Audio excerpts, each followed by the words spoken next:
श्री राम जय जय राम। श्री राम जय जय राम। श्री राम जय जय राम। सच्चिदानंद भगवान की, सनातन धर्म की। जो ज्योति किसी सामग्री से मिलकर जलती है तो सामग्री के कम ज्यादा होने का प्रभाव ज्योति में पड़ेगा।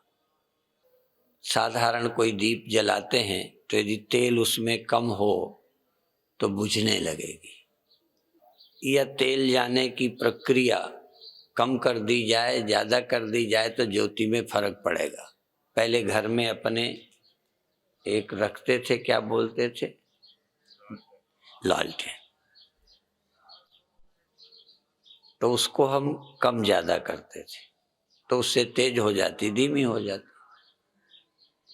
जो ज्योति धीमी हो, तेज हो, वह स्वतंत्र ज्योति नहीं है, वो किसी आश्रित से जलती है। तो जिस चेतनता में जगना सोना हो, जलना बुझना हो, कम ज्यादा हो, देखना सुनना एक समान नहीं रहता, स्मृति सोचना एक समान नहीं रहता, क्योंकि यह स्वतंत्र नहीं है, एक यंत्र के माध्यम से होता है। इसलिए ज्ञानेंद्रियां माने जानने के यंत्र। ज्ञानेंद्रियां विषय के ज्ञान के यंत्र हैं। डायरेक्ट आत्मा यदि विषयों को देखती तो एक समान देखती। यदि आत्मा किसी वस्तु की प्रकाशक होगी तो आत्मा में ज्ञान कम ज्यादा नहीं हो सकता। यदि कम ज्यादा होता है तो ज्ञान डायरेक्ट आत्मा का नहीं है, उसमें कुछ जरूर मिला हुआ है। तो विषय को प्रकाशने में केवल चैतन्य पर्याप्त नहीं है। केवल चेतन विषय को नहीं प्रकाशता, चेतन इंद्रियों से मिलकर विषय को प्रकाशता है। यहाँ जब हम चर्चा करते हैं तो यहाँ हिंदू की, मुसलमान की, जैन की, सिख की, ईसाई की, स्त्री और पुरुष की नहीं है। ये एक वैज्ञानिक तथ्य है। इसमें मजहब का कोई स्थान नहीं है कि इस मजहब के लोग ऐसे देखते हैं, इस मजहब के लोग ऐसा देखते हैं। मजहबों की अपनी आवश्यकता है, लेकिन मजहब बहुत ऊंची बात नहीं करते। सत्य मजहब के पार है, वो किसी मान्यता का मोहताज नहीं है, बल्कि मान्यताएं सत्य के समझने में बाधाएं हैं। आप जगते हुए भी यदि आंखें नहीं हो तो देख नहीं सकते। जगने का मतलब आप हैं, आपका अस्तित्व, आपको अपने होने का एहसास है, पर देख नहीं सकते, क्योंकि आप देखते हैं किसी माध्यम से, और माध्यम कुछ न्यूनाधिक होते जाते हैं। जो बचपन में देख सकते हो, बुढ़ापे में आंखें कमजोर होती हैं। इसलिए इंद्रियों में या प्रकृति से बनी चीजों में तीन चीजें रहती हैं, जिसको उपनिषद या आध्यात्मिक ग्रंथ कहते हैं पटुपना, मंदपना, अंधपना। बिल्कुल ना देखना, कम देखना और अधिक देखना।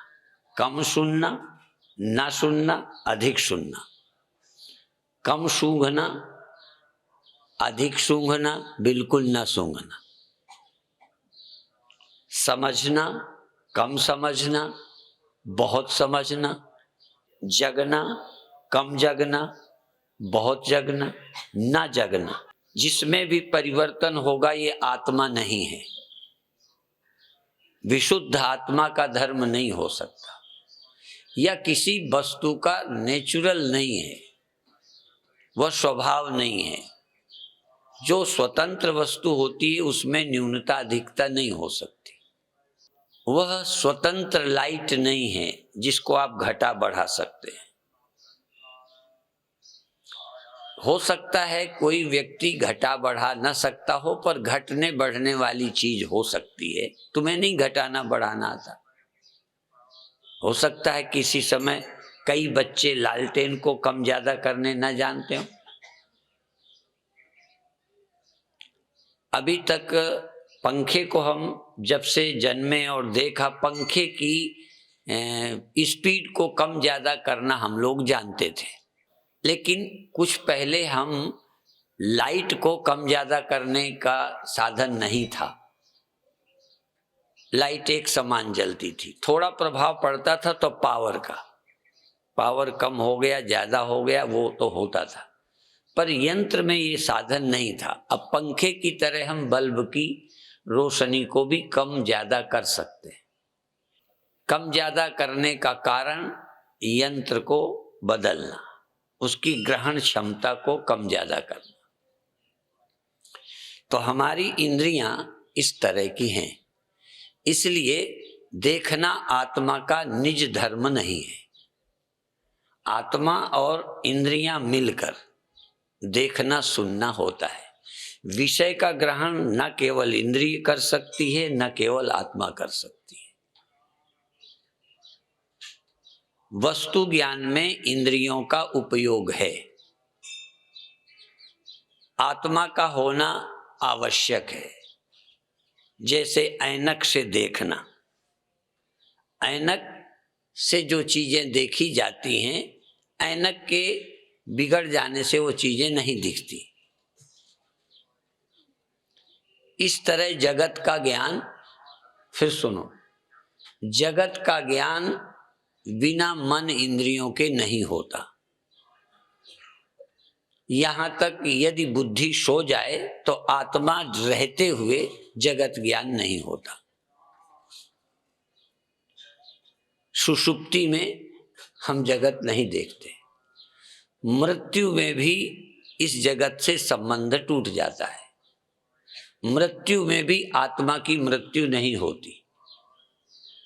जैसे सोने में आत्मा की मृत्यु नहीं होती, ऐसे ही मृत्यु में भी आत्मा की मृत्यु नहीं होती। मृत्यु का इतना ही अर्थ है कि देह से अंतःकरण का संबंध विच्छेद हो गया। नींद का इतना ही अर्थ है कि मेरे मन और इंद्रियों का इस देह से संबंध न रहा, सो गए। अभी मैं कुछ कहना चाहता हूं, उसके लिए भूमिका बनाई है सिर्फ कि आप सोचने लगे, मजहब से ऊपर उठकर सत्य का विचार करें। साधारण इस देश के कवियों ने बहुत साल पहले लिखा था, जो हम लोग बोलते हैं, उनको हम लोग बोलते थे कुंडलियां। गिरधर ने कुंडलियां लिखी है, बहुत अच्छी अच्छी लिखी। उन्होंने लिखा, जब लग फांसी मजहब की तब लग होए न ज्ञान। यदि किसी को होता भी है तो उस मजहब में ज्ञान की बात होगी तो हो जाएगा, मजहब के कारण ज्ञान नहीं। जिन मजहबों में ज्ञान की महत्ता है, मान लो हिंदू कहता है कि हमारा ठीक है,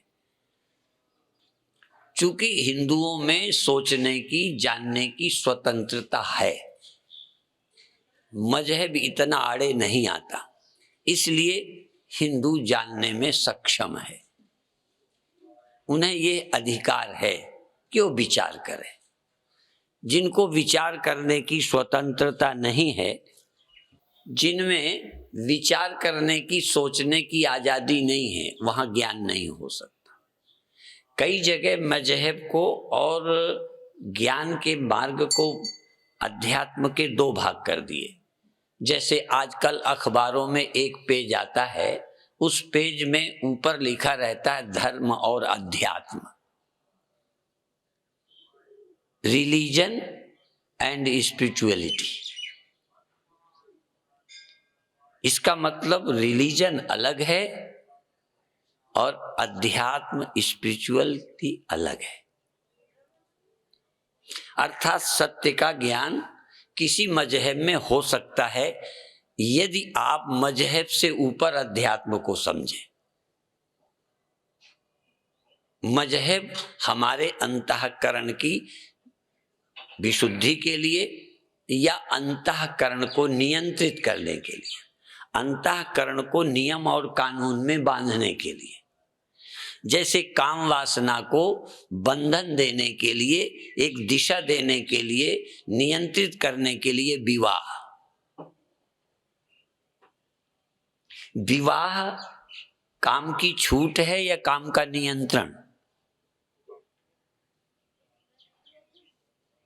काम तो बिना विवाह के भी हो सकता था। जानवरों में काम कोई विवाह करके नहीं होता। अब देखिए, लगता है जैसे आज से आपको काम की छूट दी, विवाह का मतलब काम की छूट, जबकि काम के लिए बंधन दे दिया कि यही पत्नी है, यही पति है, यही आप स्वतंत्र हैं बस। मांस खाना भी मांस खाने का नियंत्रण है। जब कोई मांस खाने का आदेश देता है तो साथ में कहता है इस दिन खाओ, इसका खाओ। मांस खाने का मतलब सबका खाओ। मांस खाने की छूट भी बताती है कि बहुत कई मांस खाने पर रोक लगा दी। विवाह का मतलब आपकी स्वतंत्र कामना का नियंत्रण। अब आप स्वतंत्र, विवाह करने का मतलब आप खूंटे में बंध गए, आप बाकी जगह स्वतंत्र नहीं हैं। धर्म को नहीं मानोगे तो आप जानवर बनोगे, जानवर नहीं शैतान बनोगे। धर्म बहुत आवश्यक है, पर अध्यात्म उससे भी ज्यादा आवश्यक है। समाज को किसी नियम कानून में बांधकर समाज को स्वर्ग बनाना, अच्छा बनाना धर्म से ही संभव है। धर्म विहीन समाज कभी भी बहुत अच्छा नहीं बन सकता। पर धर्म पर्याप्त नहीं है, इसलिए हम अपने धर्म का अपने देश में पालन करें, अपनी समाज में अपने समाज के नियमों का पालन करें। यदि आप सिख हैं तो केशधारी हों, हिंदू हैं तो चोटी जनेऊ रखें, आप भारतीय हैं तो बहन भाई के रिश्ते माने। नहीं मानते हो तो तुम हिंदू नहीं हो, सिख नहीं हो। मुसलमान भी मानता है पर उनका बंधन हमसे ढीला है। वो एक पिता की 2 संतानों से भी विवाह कर सकता है, लेकिन मां अलग अलग हो। एक व्यक्ति से 3 पत्नियां हों तो तीनों की पत्नियों के बच्चों की शादी हो सकती है। दूसरी मां का बच्चा दूसरी मां की बच्ची से शादी कर सकता है, पिता एक होने पर। मैं नहीं कहता कि वो गलत हैं, उनके धर्म में है, उनके धर्म में उन्हें चलना चाहिए। हम ये नहीं कहेंगे सबको हिंदू बन जाना चाहिए, पर यह भी नहीं कहेंगे हिंदू को मुसलमान हो जाना चाहिए। मैं ये नहीं कहूंगा कि सबको सिख होना चाहिए, पर यह नहीं कह सकता कि सिख को हिंदू बन जाना चाहिए। उनकी अपनी मान्यताएं हैं, अपना विश्वास है और उनको अपने विश्वास पर चलना चाहिए। कोई मेरे मजहब का विश्वास नहीं करता तो वो नास्तिक नहीं है। मेरे मजहब को नहीं मानता, अपने मजहब को मानता है। ये जरूर है कि एक ही जगह कई मजहब के लोगों में टकराव पैदा हो सकता है, इसलिए उसकी व्यवस्था देना चाहिए। यदि कोई क्षेत्र, कोई एरिया मांस न खाने वाला है तो वहां मांस की दुकान नहीं खोलना चाहिए।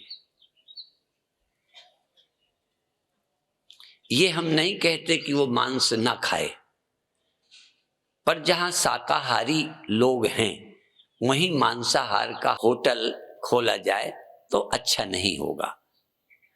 या एक ही परोसने वाला जहाज में शाक वाला भोजन परोसता है उन्हीं बर्तनों से, वही मांसाहार वाला, वो ठीक नहीं है।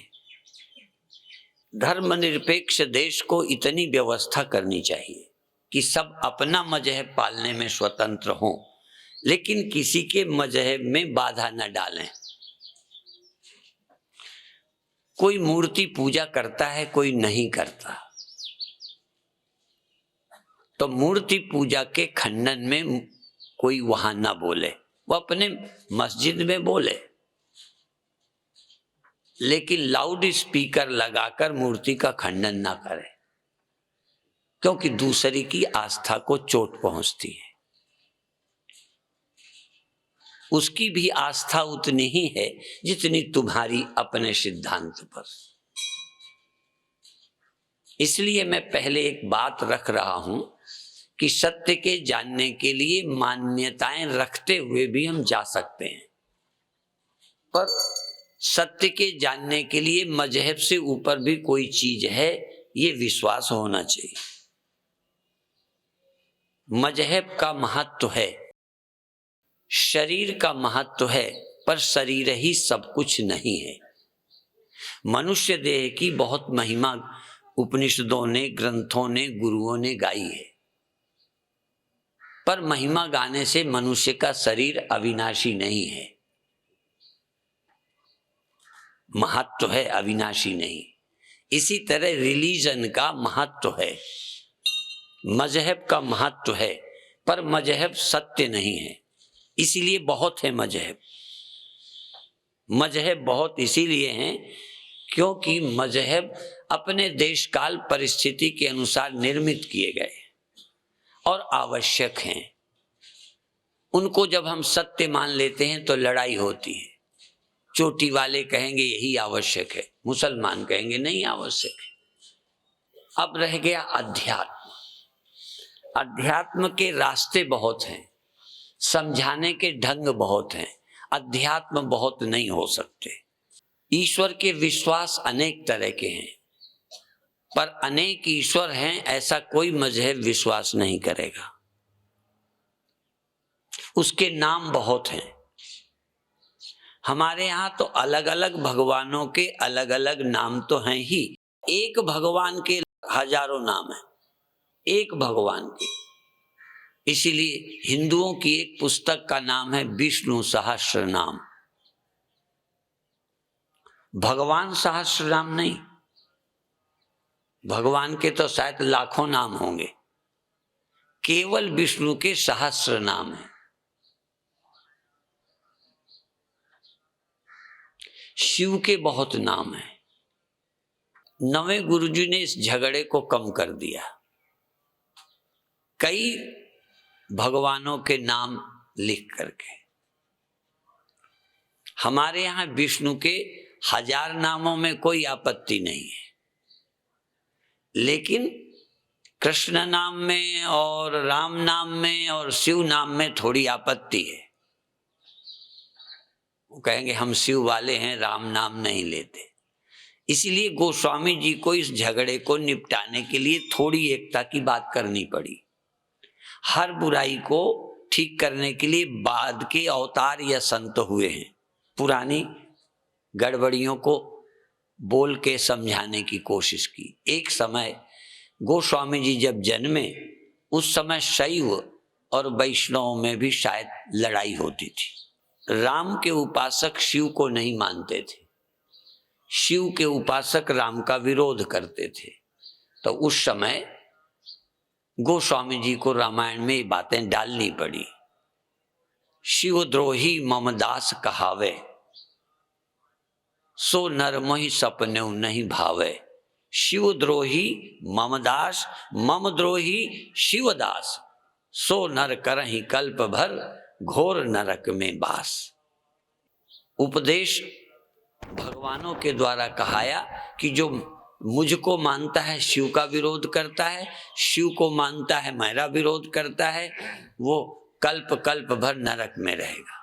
तो गुरुओं का दायित्व रहा कि समय समय पर आई रूढ़ियां और विकृतियों को ठीक करें। दशम गुरु जी ने भी कुछ बुराइयां हटाने की कोशिश की।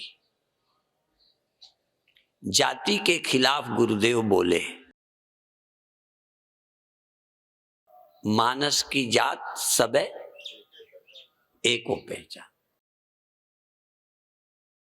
पर गई नहीं, क्योंकि गुरु की बात तो वही सुनते हैं, मानते हैं जो पूर्ण गुरु के होके रहते हैं।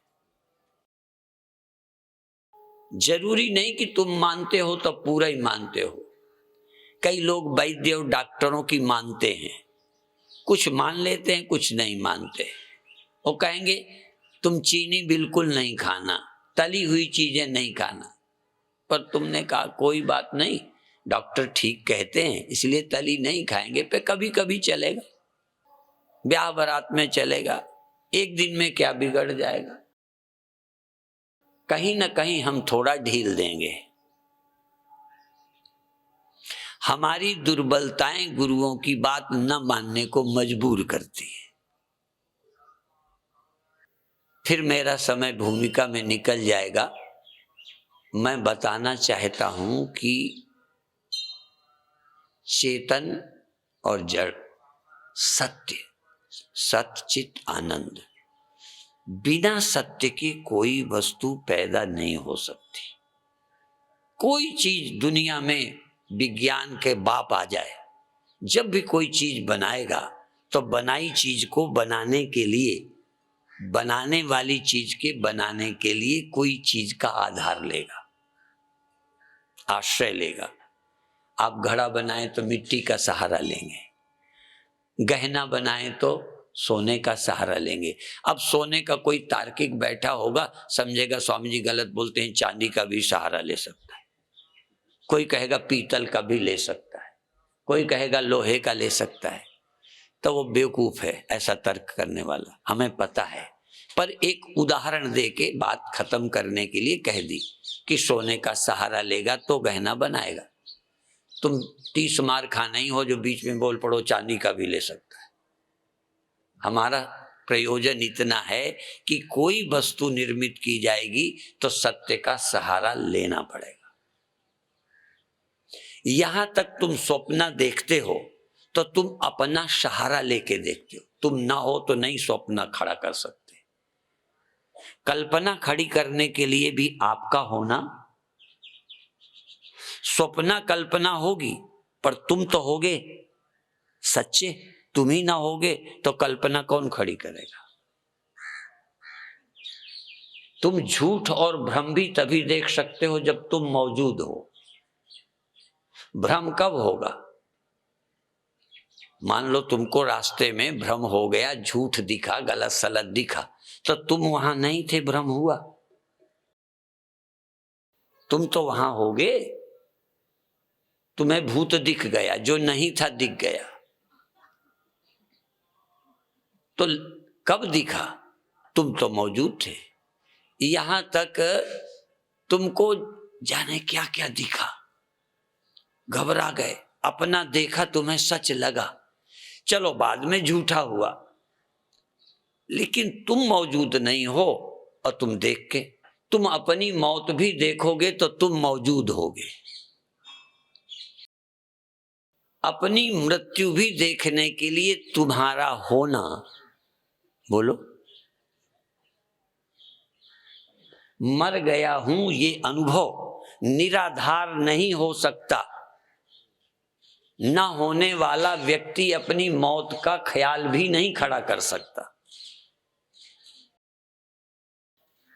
तो झूठ वस्तु के, सृष्टि के, रचना के खड़े होने के लिए सत्य चाहिए।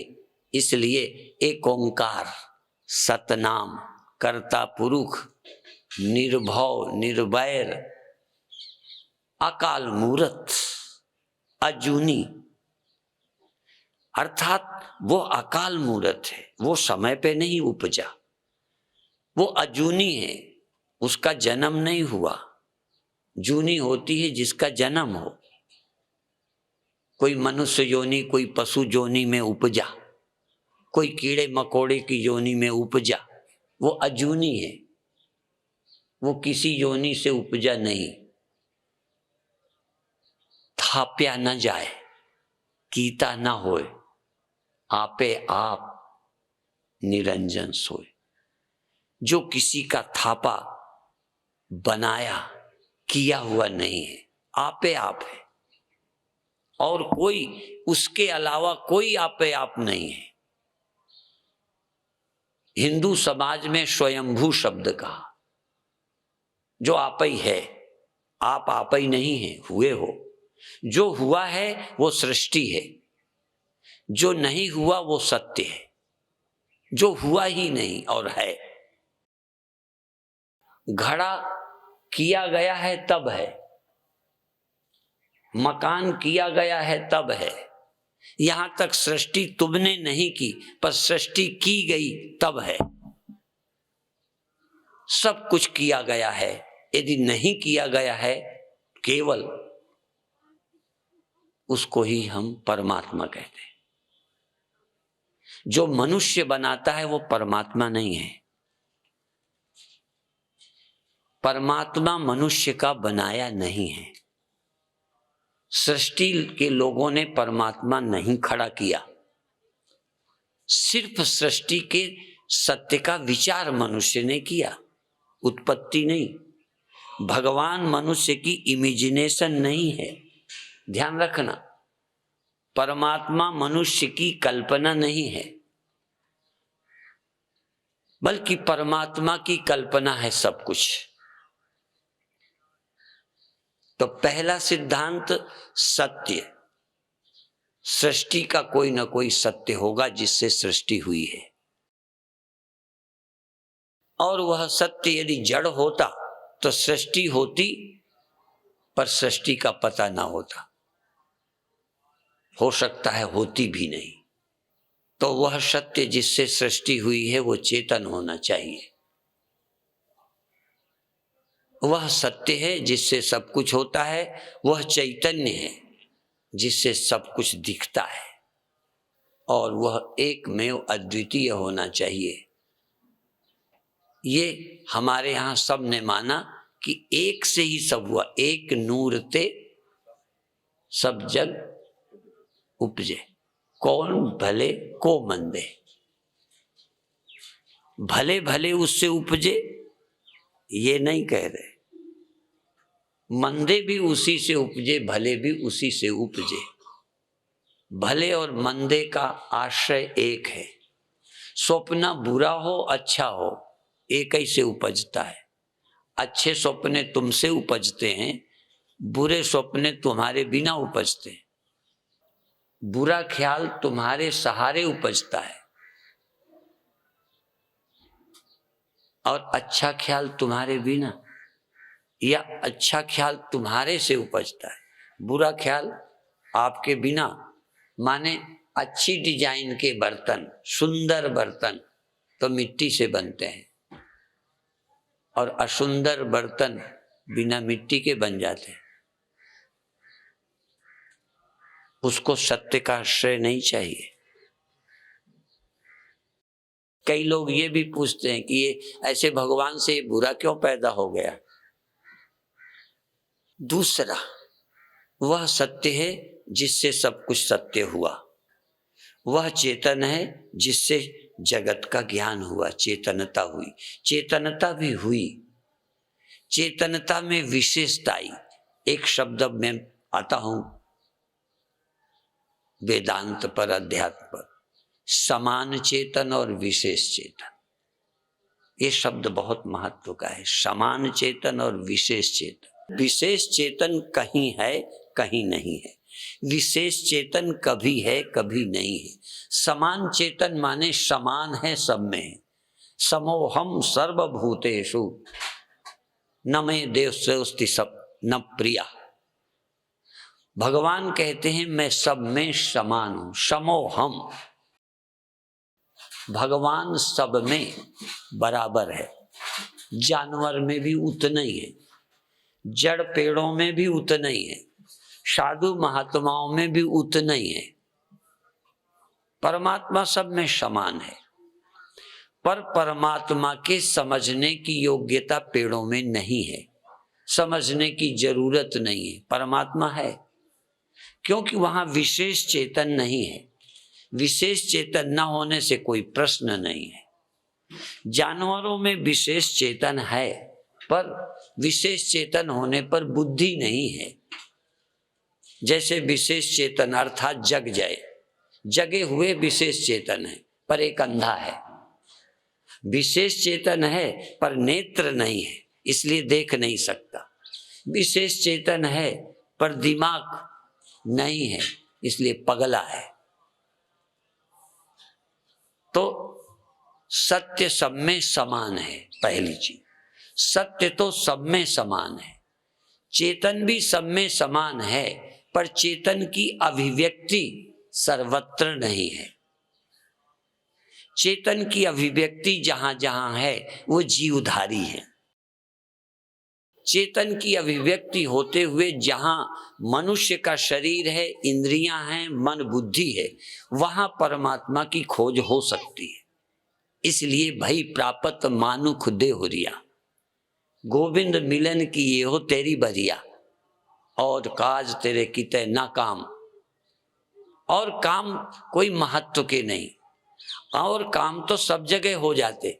जहां मनुष्य का शरीर नहीं था, इतनी बुद्धि नहीं थी, वहां पर भी बच्चे होते थे, बच्चे पाले जाते थे, काम आता था, नींद आती थी, भोजन करते थे, बढ़ते थे, घटते थे, सुख अनुभव करते थे। सिर्फ परमात्मा की प्राप्ति नहीं होती मनुष्य शरीर के अतिरिक्त। इसलिए भई प्रापत मानुख देहुरिया, गोविंद मिलन की। बोलो आगे, तुम बोलो। यही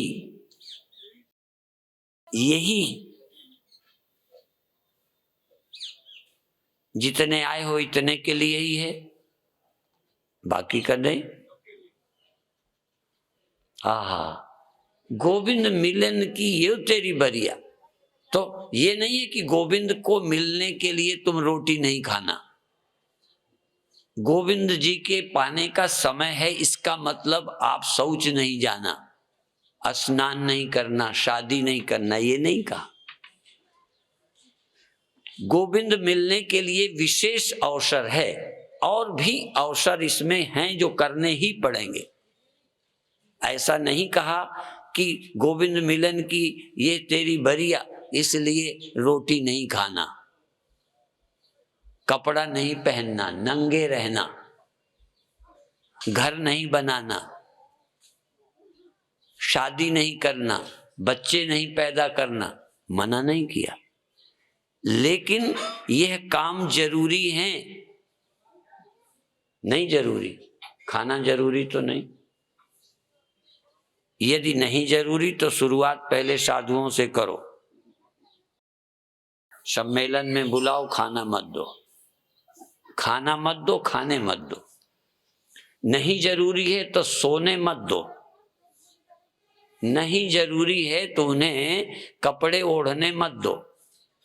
संसार शरीर रहते सब जरूरी है, पर मनुष्य के शरीर में जरूरी है गोविंद मिलने का स्पेशल विशेष अवसर दिया है। औरों में नहीं था, औरों में ये अवसर नहीं था, और अवसर थे। इसमें और अवसर तो हैं ही, एक और अवसर विशेष दे दिया है गोविंद मिलने का, वह भी कर लो, और भी करो, पर ये जरूर करो। इसके लिए समय निकालो, इसके लिए घिसा पिटा सुना सुनाया बोल दो। जिंदगी जब तक रहेगी, जब तक जिंदगी मर न जाओगे तब तक, जिंदगी जब तक रहेगी फुर्सत न होगी काम से। मर जाने पर फुर्सत मिल जाएगी, जिंदगी में मिले या ना मिले। बहुत कामों के लिए फुर्सत नहीं मिलती। लोग कहते हैं, कई लोग तो ये भी कहते हैं मुझे तो मरने की भी फुर्सत नहीं है। हमने कहा अभी नहीं है, मिल जाएगी। मरने की फुर्सत तो हो ही जाएगी, क्योंकि वो तो फुर्सत मरने के टाइम में अपने आप फुर्सत मिल जाएगी। यद्यपि कई लोग गाड़ी चलाते चलाते मर जाते हैं, प्रवचन देते मर जाते हैं, वो तो व्यस्त टाइम में भी मरना अपना टाइम निकाल लेगा, लेकिन मोक्ष का टाइम निकालना पड़ेगा। जिंदगी जब तक रहेगी फुर्सत न होगी काम से, नहीं तो पड़े पड़े सोचोगे। पड़े पड़े भी फुर्सत थोड़ी है। लड़के की शादी है, पढ़ाई है, रिजल्ट है, नौकरी है, पड़े पड़े भी फुर्सत नहीं है। कल की योजना है, हम बैठे बैठे लेटे लेटे बिल्डिंग का सामान खरीदते रहते हैं। कई लोग मंदिर में बैठे जूता खरीदते रहते हैं, दूसरे की फैशन की डिजाइन के बाजार में कपड़े खोजते रहते हैं। फुर्सत है तो सपना देखते हैं। गरीब आदमी थोड़ा सत्य देखता है, रोटी देखता है, रहने की जगह देखता है, वो गैर जरूरी नहीं देखता, भूखों मर रहा है। इसलिए कुछ लोग तो सत्य देखते हैं और बड़े लोग तो सपना देखते हैं, बड़े होने का सपना। खूब गुजारा हो रहा है पर लेटे लेटे बड़े सेठ बनने का सपना देख रहे हैं, अगला इलेक्शन जीतने का सपना देख रहे हैं, अपनी सत्ता को लाने के कोशिश में लगे हैं। देश को आगे लाने की कोशिश नहीं, अपनी पार्टी को आगे लाने का सपना संजो रहे, सारे आंकड़े बिठा रहे। मैं कैसे इलेक्शन जीतूं, सपना, उसके बिना काम चल जाता। सपना वो होता है जिसके बिना गुजारा हो सकता था, लेकिन रात उसी ने नींद हराम की हुई है। नींद आ गई तो सपना, नहीं तो नींद भी नहीं आवे। रात भर योजना बनाते निकल जाता है, आंकड़ा बिठाते समय निकल जाता है। कितना समझाओ कि छोड़ो राजनीति का चक्कर, सचमुच जितना बने अच्छा काम करो और थोड़ा टाइम निकालकर भगवान का चिंतन करो। सत्य तुम्हारे साथ रहेगा, सत्ता तुम्हारे साथ नहीं रहेगी। किसी के साथ कुछ नहीं गया, सिकंदर के साथ कुछ नहीं गया, तुम क्यों पागल हुए हो? सिकंदर ने सोचा था कि मैं तो पागलपन में मेरा समय बीत गया, अब मैं ऐसा कुछ कर जाऊं कि मेरे बाद कोई पागल न पैदा हो। इसलिए सिकंदर ने मरने के पहले कहा, लोग कहते ना मेरे नाम का ये करना, मेरे बाद ये करना, मेरे बाद ये करना। सिकंदर ने कहा था मेरे मरने के बाद एक काम जरूर करना, मेरे हाथ कफन के बाहर रखना। पूरा ढाक देते हैं, इसलिए एक तरह से उसने वसीयत की, वचन लिया कि जब मेरी डेथ हो जाए, समझ आ गई। मरने के पहले सिकंदर को समझ आ गई, पर सिकंदर के बाद वाले तो मरने के बाद भी नहीं समझते। अगला जन्म लेंगे फिर उसी काम में लग जाएंगे। कितने जन्म लिए फिर उसी काम में लगते हैं। सिकंदर शायद दूसरा जन्म या तो न लिया होगा, लिया होगा तो साधु बना होगा, क्योंकि अंत समय में उसका संकल्प था कि मेरे हाथ कफन के बाहर रखे जाएं। क्यों? मैं तो समझ गया, लोग भी समझ जाएं कि सिकंदर जब गया दुनिया से, कम से कम मूर्ख आदमी भी देखे कि देखो इतना उपद्रव करने वाला सिकंदर, उसके हाथ में 2 कौड़ी भी नहीं थी, बिल्कुल खाली हाथ गया। इसलिए कफन के बाहर रखना। सोचा होगा कफन के बाहर हाथ होंगे तो आगे कोई पागल सिकंदर नहीं पैदा होगा, लेकिन सिकंदर से भी ज्यादा पागल है। वो शायद मरने के दिन भी नहीं सोचते कि मेरे साथ कुछ नहीं जाता, मैं लोगों को अंतिम संदेश दे जाऊं। सिकंदर अपना अंतिम संदेश दे गया कि कोई किसी के हाथ नहीं जाता। ग्रंथ तो सब कहते ही रहते थे, पर ग्रंथों की कौन सुनता है। सिकंदर ने सोचा शायद प्रैक्टिकल जल्दी समझेंगे, एक थ्योरी होती है, एक प्रैक्टिकल होता है। सिकंदर ने प्रैक्टिकल हाथ बाहर करने को कहा, और मुझे लगता है बाहर रखे गए होंगे, क्योंकि मरने के समय जो कहता है लोग 1-2 दिन मान लेते हैं, बाद में तो नहीं मानते।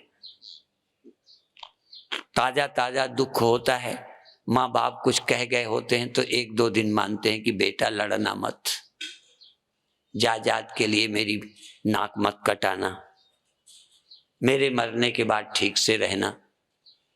गुरु गोविंद सिंह जी भी हमें कुछ कह गए, कुछ दिन याद रहा होगा, कई को तो उसी समय याद नहीं रहा होगा, कुछ को बाद में बहुत दिन रहा होगा। अब तो पीढ़ियां बीत गईं, गुरु गोविंद सिंह को हम भूल गए, उनकी वाणी को हम भूल गए, उनकी निष्ठा को हम भूल गए, जिसलिए उन्होंने जन्म लिया गाय की रक्षा के लिए, समाज की रक्षा के लिए, दुष्टों के संहार के लिए, अच्छों की रक्षा के लिए गुरु गोविंद सिंह आए। उन्होंने खुद कहा मैं क्यों आया हूं, अब उससे ज्यादा और क्या होगा। वो जिसके लिए आए, तुम्हें सिख किस लिए बनाया, जिसके लिए मैं आया ये मेरा काम तुम करना, इसके लिए अनुयायी बनाए, हम भूल गए। तो याद रखो, सत्य के बिना कुछ होता नहीं, चेतन के बिना कुछ भासता नहीं।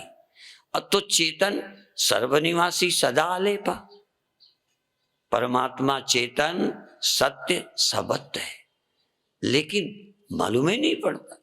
वह मालूम पड़ता है जहां मन है, तो फिर वो वैसा नहीं मालूम पड़ेगा, है व्यापक, मालूम पड़ता है सीमित। है सदा चेतन, मालूम पड़ता है थोड़ी देर चेतन। चेतन कितनी देर रहता है, थोड़ी देर। जगना कितनी देर, थोड़ी देर।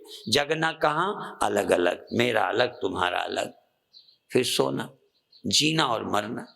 जबकि सत्य और चेतन न जन्मता है, न मरता है, न सीमित है। कहीं हो कहीं ना हो ऐसा होता ही नहीं, पर चेतन भी कहीं है कहीं, बोलो, लगता है ना, चेतन कहीं है कहीं नहीं है, कभी है कभी, ऐसा लगता है। इसलिए ये भ्रम कैसे जाएगा, बाहर भीतर एक हो जानो, ये गुरु ज्ञान बताए। यदि ये समझ आ जाए कि बाहर भीतर एक ही है, यहां भीतर चेतन और बाहर जड़। चेतन कहाँ है, शरीर के भीतर, अब बाहर भीतर एक ही जानो। बाहर भीतर एक रस जो चेतन भरपूर। संत दलील सिंह जी से जब मैं मिलने गया नगच्चा, तो उन्होंने अपने भक्तों को कहा, मेरी प्रशंसा में प्यार था, मेरा सुना था, चाहे भले मेरी बातें ही हों, पर उनकी समझ में था कि मैं रट के नहीं बोलता। उनकी समझ में था कि मैं रट के, चाहे मैं भी रट के बोलता हूं, पर उनको मेरे पर यह विश्वास था कि ये रट के नहीं बोलते। तो अपने भक्तों को कहते हैं, ये ऐसे नहीं बोलते, बाहर भीतर एक रस जो चेतन भरपूर, विभुनव समसो ब्रह्म है, नहीं नेरे नहीं दूर, रट के नहीं बोलते। ये ज्ञानी है, ऐसे करके बोले। उनके भी आंसू आए, मेरे भी आए। तो वही बात आज मुझे ध्यान आई, बोलने लगा, बाहर भीतर एक रस जो चेतन भरपूर। चेतन तुम्हें भीतर लगता है कि बाहर, झूठ नहीं बोलना। चेतन शरीर के भीतर रहता है, आत्मा शरीर के भीतर रहती है, परमात्मा बाहर रहता है। चेतन यहां है, अभी है, सोने में मरने में भी चेतन रहता है, जगने में चेतन है, जीने में चेतन है, मरने में नहीं। शरीर में चेतन है, बाहर नहीं। पर ये दोहा क्या कहता है? बाहर भीतर एक रस जो चेतन भरपूर, विभु नभ सम सो ब्रह्म है, नहीं नेरे नहीं दूर। ब्रह्म कौन है? जो आकाश के समान बाहर भीतर सर्वत्र है। बाहर भीतर एको जानो, एको जानो, एक ही समान जानो, कहीं कम ज्यादा नहीं। अभी बोला था समोहम सर्वभूतेषु, मैं सब प्राणियों में समान हूं, किसी में कम ज्यादा नहीं। ऐसे का नाम ब्रह्म है। वो मिला हमें, हमें विशेष मिल गया। जो विशेष है वो यहाँ है, समान सर्वत्र है। समान चेतन विशेष चेतन, विशेष चेतन मनुष्य में है, पशुओं में है, पेड़ में नहीं है, जागृत में है, स्वप्न में है, सुसुप्ति में नहीं है। विशेष चेतन में फर्क पड़ा, समान चेतन में नहीं। और हम विशेष चेतन से ही परिचित हैं, समान चेतन से परिचित नहीं। समान चेतन ब्रह्म है, उसको जानना है। जहां समान चेतन है, विशेष नहीं, वहां जान भी नहीं सकता। पेड़ में समान चेतन है, विशेष चेतन नहीं। विशेष चेतन नहीं तो कोई अज्ञान और भ्रम नहीं, भ्रम नहीं तो भ्रम का निवारण नहीं। मनुष्य में विशेष चेतन है, विशेष बुद्धि है, तो प्रश्न उठे, मरने से डराया, दुख सुख हुए, छूटने का मन हुआ, इसलिए गोविंद के खोजने का समय आ गया। आपको मैं बधाई देता हूं। इसलिए मैंने कहा था कि मेरे तीनों दिन का विषय एक रहेगा, वो है चेतन की व्यापकता। यह बताना है कि चेतन व्यापक है और वो तुम हो, पर तुम अपने को विशेष चेतन मानते हो, इसलिए यहां हो, सर्वत्र नहीं। तुम कहां हो? तरन तारन में हो कि पूरे पंजाब में? तरन तारन में हो, तरन तारन में भी सभा में हो कि घर में? और इस समय तुम इस देह में हो कि गधे में भी हो, शुअर में भी हो, सांप में भी हो? इस समय तुम मनुष्य देह में हो कि सब देहों में हो? सब देहों में हो तो ब्रह्म हो, और इस देह में हो तो जीव हो। और जीव और ब्रह्म एक है, क्योंकि समान चेतन से विशेष चेतन जुदा नहीं हो सकता। विशेष तो समान से ही उपजा है, एक नूर ते। ये जितने चेतनताएं उपजी एक चेतन से उपजी, पर उपजी वाली अपने को सेपरेट मानती हैं, उससे अपने को अभिन्न नहीं जानती। इसलिए ब्रह्म ज्ञानी आप परमेश्वर यदि जान जाओगे तो ये जो विशेष यहां लगता है ये उससे व्यापक से अलग नहीं। जो ये लहर है ना, ये यहां वाली ये लहर उस पानी से अलग नहीं जो सर्वत्र है। कोई लहर पानी से अलग होती है ना? कोई विशेष चेतन समान चेतन के बिना हो सकता है? अर्थात कोई विशेष चेतन ब्रह्म से भिन्न हो सकता है क्या? नहीं है, पर नहीं मालूम पड़ता। इसके लिए गुरु हैं। ये अध्यात्म है, ये धर्म नहीं है, ये रिलीजन नहीं है, ये अध्यात्म है। इसलिए गुरु दो चीजें देते हैं, मजहब भी देते हैं, रहत भी देते हैं, व्यवहार में जीने का ढंग भी देते हैं, केस भी देते हैं, हाँ कृपाण भी देते हैं, कंगा भी देते हैं, कच्छ भी देते हैं, जीने के लिए वेश भी देते हैं, और समझने के लिए उपदेश भी देते हैं। आवश्यक है जीना, हमको जानवर की तरह नहीं, गुरु के नियमों में जीना है, उनके विधि विधान में जीना है, उपनिषदों के गीता के संदेश सुनने हैं, कृष्ण का उपदेश मानना है। हम क्षत्रिय हैं, हमें जरूरत है युद्ध की, तो हमें खड़ा होना है। उसके काम के लिए जहां झोंक दिए जाएं तैयार रहेंगे। व्यक्तिगत मेरे कोई द्वेष नहीं, दुश्मनी नहीं, पर उसके हुक्म को पालना है। और पहला हुक्म अकाल पुरुष का है, फिर उसके बाद अकाल पुरुष का हुक्म गुरु के माध्यम से आता है। अकाल की आज्ञा हुई तो गुरु गोविंद सिंह जी आए, और गुरु गोविंद जी के हुक्म से खालसे आए। समझ में? हाँ, अकाल पुरख के हुक्म से गुरु गोविंद सिंह जी आए, उनके हुक्म से खालसे और एक चलने का ढंग दशम गुरु ने दिया। हम सब दशम गुरु की संतान हैं, हम सब दशमें गुरु के पुत्र हैं। उन्होंने जन्म दिया खालसे, खालसे मां के पेट से नहीं आए, खालसे गुरु महाराज के शब्दों से पैदा हुए। और अभी अभी मैं नांदेड़ साहब गया तो साहेब देवा जी, जो गुरु गोविंद सिंह जी की तीसरी पत्नी थी, जिनसे उन्होंने सांसारिक संबंध नहीं रखा, इसलिए उनसे कोई लौकिक संतान नहीं पैदा हुई, उनसे इसलिए वो खालसे की मां है, क्योंकि खालसे भी पेट से नहीं पैदा हुए। गुरु गोविंद सिंह जी महाराज वो पिता हैं और साहेब देवा जी उनकी माता हैं। हाँ, और उनकी माता और जिनके पिता वो हैं, उनके अनुसार हमको जीना चाहिए। गधे की संतान गधे की तरह जीती है, घोड़े की संतान घोड़े की तरह जीती है, सांप की संतान सांप की तरह जीती है। तो गुरु गोविंद सिंह की और साहेब देवा जी की संतान को खालसे बनकर उसकी तरह जीना। हाँ, और ब्रह्म तो और ऊंची बात है। ब्रह्म होने वाले ही सब तरह से जीने के लिए तैयार हो सकते हैं, बाकी तो जो जैसे बन गए वैसे ही जीते हैं। जो ब्रह्म है सब कुछ है, सब गोविंद है, सब गोविंद है। अब देखो गोविंद सब है पर सब, हाँ देखो गोविंद सब है पर सब गोविंद नहीं है। देखो मैं तुमको कहूं गोविंद हो, कहोगे नहीं हम तो आदमी हैं। तुमको कहूं तुम जानवर भी हो, कहोगे नहीं हम तो आदमी हैं। किसी पुरुष को कहूं तुम स्त्री हो तो कहोगे नहीं मैं तो पुरुष हूं, मैं स्त्री नहीं हूं। पर गोविंद सब कुछ है,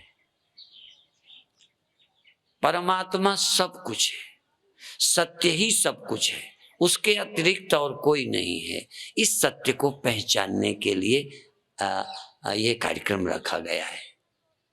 ये कार्यक्रम की दूसरे दिन की पहली सभा और दूसरे दिन की ये दूसरा दिन और दूसरी सभा है।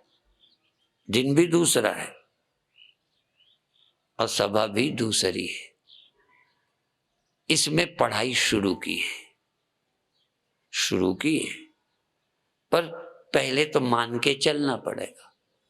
यदि स्कूल में किसी अध्यापक ने का खा लिखाया तो वैसे ही हूबहू लिखा, बस तर्क कुछ नहीं। पहले एक्सेप्ट करो, स्वीकार करो। चेतन एक है, चेतन सत्य है, उससे ही सब कुछ हुआ है, इसलिए वो सब में है। क्योंकि सब उससे हुआ है।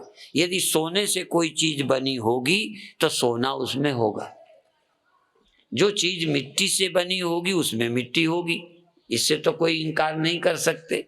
ये सब जग एक नूर से उपजा है, इसलिए वो नूर वो सत्य सब में होगा, इसको इनकार नहीं किया जा सकता। और यदि आपको पहली ही बात इनकार है कि गुरुओं ने जो कहा, ग्रंथों ने कहा एक परमात्मा उससे सब हुआ है, या तो वह इमानी भूतानी जायन्ते, आपको पहली ही बात स्वीकार नहीं है तो आप यहां आने लायक नहीं हो। फिर मैं बता दूं, जिन्हें गुरु की, ग्रंथ की, संत की, उपनिषद की, निष्कर्ष की पहली बात कहो हम जानते नहीं पर हम स्वीकार करते हैं कि वो गलत नहीं कहेंगे, तो फिर जानने की शुरुआत होगी। आप पहले तर्क करोगे, क्या पता एक से सब कुछ हुआ है। यद्यपि मैंने उदाहरण दे दिए कि बिना सत्य के सहारे से कुछ नहीं हो सकता, और सारा जो उपजा है वो एक सत्य से उपजा है, एक ओंकार, एक नूर थे सब जग, एक से ही सब हुआ है, इसलिए सबका मूल सत्य एक है और सब उससे उपजे हैं। पर उपजने के क्रम में, जैसे एक पिता से उपजने पर भी आप बच्चे थे, फिर जवान हुए, बूढ़े हुए, पिता के सब धर्म आप में कब आए, पिता के सब गुण कब आए? जिस दिन जन्मे थे। ऐसे ही उससे सब उपजे, पर सब में परमात्मा के लक्षण नहीं आए। वो परमात्मा के लक्षण मनुष्य शरीर में प्रकट हो सकते हैं, थोड़ी सी आवश्यकता है। तो जिनके अंदर ऐसी लगन जिज्ञासा आ गई परमात्मा के खोजने पाने की, समझो इनको नारायण होने का, परमात्मा होने का अवसर आ गया। वो जिज्ञासु जब गुरु के पास जाएंगे, सुनेंगे, तो उनके जीवन में ब्रह्मता प्रकट हो जाएगी, देहाभिमान गल जाएगा, जीव भाव खो जाएगा, ब्रह्म भाव प्रकट होगा और वो देखेंगे ये नर हर का रूप है, ये मनुष्य हर का रूप है, भगवान का रूप है। वो भगवान है जिसके अंदर उसका स्मरण जाग गया, वो समान चेतन जिस विशेष चेतन के अनुभव में आ गया। जो विशेष चेतन अपने को देहादि समझता था, वह विशेष चेतन जब ब्रह्म भाव को प्राप्त होता है, विशेष चेतन अपने को समान रूप से सर्वत्र देखता है। भगवान कृष्ण ने कहा यो माम पश्यति सर्वत्र। हम गीता क्या कहेगी, उपनिषद क्या कहेंगे? कहते जो दृष्टा अपने को सर्वत्र देखता है। अब देखो, जो दृष्टा अपने को देह में देखता है, आप अपने को कहाँ देखते हो? देखो, झूठ नहीं बोलना, सच बोलना। हम अपने को इस देह में देखते हैं।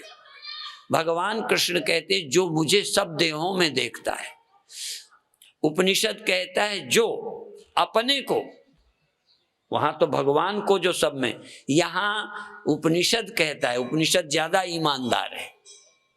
उपनिषद कहता है जो दृष्टा अपने में सबको, सब में अपने को देखता है, यही दृष्टा जो अपने को देह में देखता है, जो यही दृष्टा अपने को देह देखता है, यही दृष्टा जब अपने को सर्वत्र देखता है और सबको अपने में देखता है,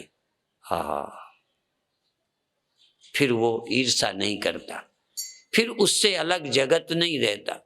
वह फिर सारा जगत उसी का रूप है, या वो सब ही है, या उसके लिए जगत जगत नहीं रहता। ये उपनिषद का वचन है, मैं अपना वचन नहीं बोल रहा, उपनिषद वचन है। अब उपनिषदों पर दावा भारतीयों का है, उपनिषदों पर दावा, जैसे गुरु ग्रंथ साहब पर दावा, अधिकार कौन ज्यादा जताता है? सिख है भी, वो गुरुमुख बने, गुरु महाराज का स्वीकार किया, इसलिए पहला दावा उनका है। यद्यपि गुरु ग्रंथ साहब केवल सिखों का नहीं है, पर गुरु ग्रंथ साहब को जो दिल से स्वीकार करे वो सिख जरूर है। ऐसे ही उपनिषद किसी एक के लिए नहीं है, पर उसमें हिंदू का, आर्यों का, वेद पर अधिकार आर्यों का, सनातनियों का, भारतीयों का अधिकार रहा।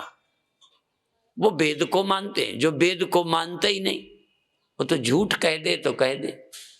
कई तो वेद को बुरा भला बोलते हैं। जो गुरुवाणी का सम्मान नहीं करते वो कैसा सिख हो सकता है? जो वेद का सम्मान नहीं करता, वेद के सिद्धांत पर विश्वास नहीं करता, वो आर्य नहीं है।